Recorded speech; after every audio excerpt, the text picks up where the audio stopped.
Hey, what's up everybody? It's Marcus. So in today's video guys, we're really going to get into the details here about medium format versus full frame. Similar megapixels, R5 versus the GFX 50SII, but what we're really going to do today is compare the 35mm 1.4 stop down to 2.8 versus the 45mm 2.8, which is wide open as you can go with Fujifilm's 45mm. And please go to ProPhotoEdits.com where you can download my Lightroom presets and Photoshop actions. Every image that you've seen me upload here on YouTube and on my website, on my Instagram, has been edited with these presets and my Lightroom actions. I want to let you guys know that my course is up right now. It's my creative lighting course and photo editing course. So this is like a bundle. You're going to learn how I do all my creative lighting in studio. Every piece of gear that I use, I break it down to why I choose the colors that I choose. Every single thing. No stone is left unturned. And then we're going to hop into Lightroom. You get my Lightroom presets for each file. There's 6 in there right now. There's going to be 12 by the end of the year. Then we'll hop into Photoshop and I give you screen recordings of me editing each one of these shots so I can show you how to really up your game on both sides, shooting and editing. And I also just uploaded 2 new courses. This is the light bending technique that you've seen on my Instagram. Go check my Instagram out, I'll link it. And this is all done in camera with minimal gear, and I'll show you exactly how to do that. And I also just finished uploading the complete and partial silhouettes that you're looking at right now. This is totally different than how you expect it to be done, and it's not very expensive to do it all. So I also just finished uploading this user request video, how I stretch to get around the Instagram crop and how I export things to give them extra pop for social media. So that's in there now too. Guys, so before we get into the BTS, I just want to show you a quick glimpse of what I'm using here. This is going to be strobe photography. The sky is epic as you can see, and you'll see me pull it out when we hop into Lightroom, but I'm using the Selens, S-E-L-E-N-S. I use all these. I have the 48, the 60, and this is the 38 that I travel with. You can find them on eBay, Amazon. Super soft light. I love this softbox. And I'm using my 8600 strobe with the extension head that I actually broke the bulb on this shoot. It blew over backwards, and even with the extension head, if it falls hard enough on the back of it, the light will break internally. You know, you just hear it pop and then it's done. So I had the overnight one for 160 because I shoot almost every day. I have a shoot. Alright, so let's look at some of these shots behind the scenes. I break down what I did. It's nothing super special, and then we'll look at some of the files, and we'll hop into Lightroom, Pixel Peep, and I actually give you some of these files to play with yourself. So what I'm going to do here is I'm trying to get the same angles. We're going to get some close-ups and we're going to get some full bodies. And the cool thing about 35mm and 45 respectively on the GFX is you have the ability to get some cool angles. Maybe not quite as crazy as a 24, but you can really get some cool angles. So when I shoot like this, I try to get someone to put something close to the frame. So we used her boot, and I asked her to stretch it out towards my camera as much as she could. And as she stretches it out, it kind of distorts it and pulls it towards the actual, you know, towards the glass, so it looks like it's a little bit elongated, and it, you know, just adds something to the frame. So I'll show you some of the elongated shots here in Lightroom. Let's hop into that and check out these files, pixel peep them, and see if there's really any difference stop down.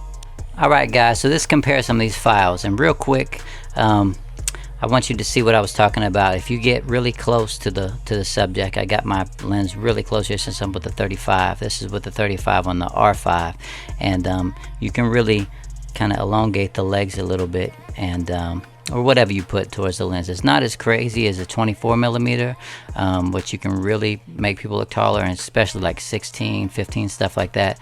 But 35 is more of a usable lens for me, so focal length. So I just try to use that to my advantage. Once in a while I'll pull a 24 out, but not always.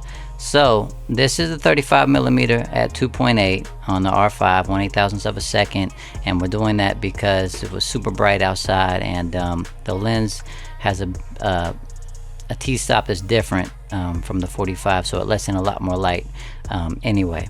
And we're going to look at them with and without presets and compare them side by side, so just be patient here, and I'll give you some of these raw files to download and play with on your own so you can see the difference in the color depth and how they grade and they tone. Just do not post them or tag anybody in them, or I'll stop uploading these files. I don't want anybody to ruin this for everybody, because I enjoy doing this for you guys. So let's reset this, and I'm going to show you this with and without the presets. This is from my That Blue pack. That's included in the whole preset download that I have on my website. But I want to show you this in comparison to see how they retain color with presets applied, you know, color grading and stuff, because that's important. So you can see, reset that one, and then we'll look at the file that was similar on the 45, and we'll compare them. Now this is 45 2.8, and this is a 1/2500th of a second on the GFX 50S2. And why is it not 1/8000th of a second? Well, because it wasn't letting in as much light, because we talked about that. The lens is smaller, a smaller glass, so it doesn't let in as much light, even at the same, even with a larger sensor and without, you know, everything else going on. You can walk around with the GFX in midday harsh light and really kill it, just because it doesn't let in as much light without an ND filter. Sometimes you need one if you're up there at the 1.7s and f2s, but typically with the 45 I don't need it. And plus you can only go up to 1/4000th of a second on the GFX line anyway. But okay, let's reset this and just watch. You can already see the color depth, and we'll zoom in, is far greater. It has a bit of a magenta shift in the raw file, which all GFXs do, but it's easily correctable.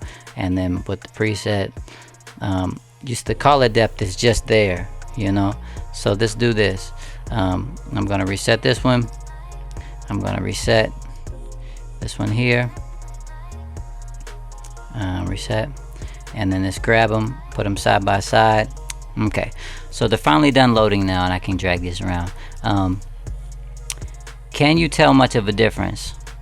Look at the contrast here, the color, deeper, more natural, more vibrant. Over here, it's still sharp, you know. I mean, at 2.8, and the 35 1.4 L2 is an incredible lens. But you can tell, look at the lips, just the color depth out of camera. It shows you every gradient. I can see a different gradient here, from here, from here, from here, from there. And that could be a bad thing if you don't like to retouch as much.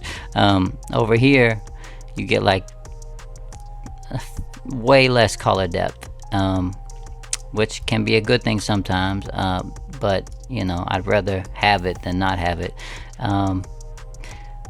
And you can see it's just not as sharp. I can't see nearly as many details in the skin. Again, could be a good thing, could be a bad thing. And these are very similar megapixel count. The GFX 50S2 is obviously a 50, and the R5, what is it, like 47, something like that. So I mean, it's, you know, we're splitting hairs here. Maybe it's a 45, I can't remember, but it's a great camera regardless. I love them both. But you can definitely see there's not as much clarity in the eyes there. And if we back out, just raw file wise, you can see blues are bluer, the blacks have, you know, even without touching it, I can tell there's just more color range there, more dynamic range. Is it a better picture? I don't necessarily think you can say that, but just there is still a different stop down. I was thinking the stop down at 2.8 on the R5 would give you more depth, but it really doesn't. And now if we zoom in here on the back shoulder where things are going out of focus, you see that you have a shallower depth of field at 2.8 than you do on the R5 at 2.8. So you need to be that 35, like somebody commented, you need to be down around f2 to get it exactly the same fall off wise. But there's not much to fall off in this picture, you know. It's just her going into a sky, and we'll see that when we look at the cityscape in a minute, what the buildings look like. But if I had to sit f2, it wouldn't even be close of a battle here sharpness wise, because we're at 2.8 strobe, so it's bringing out everything. And the R5 is still I mean the GFX 50S2 is still crushing it as far as but doing what medium format does, color depth and contrast, all that stuff.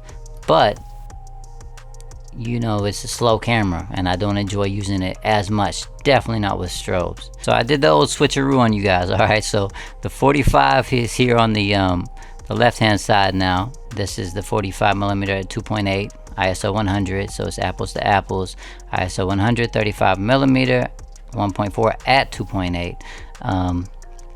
and you can tell this is a GFX file because it's wider, obviously. So this, I mean, looking at these side by side, you can't tell much difference here. To me, I wouldn't care one way or the other. I would pick the camera that's actually responding better to me, which is the R5, just because it's a super fast camera. It's always accurate, and the GFX is not as accurate. You need more time to work, and especially since my light broke, I didn't get as many pictures as I want. But this is part 2 of this shoot. I was doing the train car that we saw last week earlier, so this was location 2.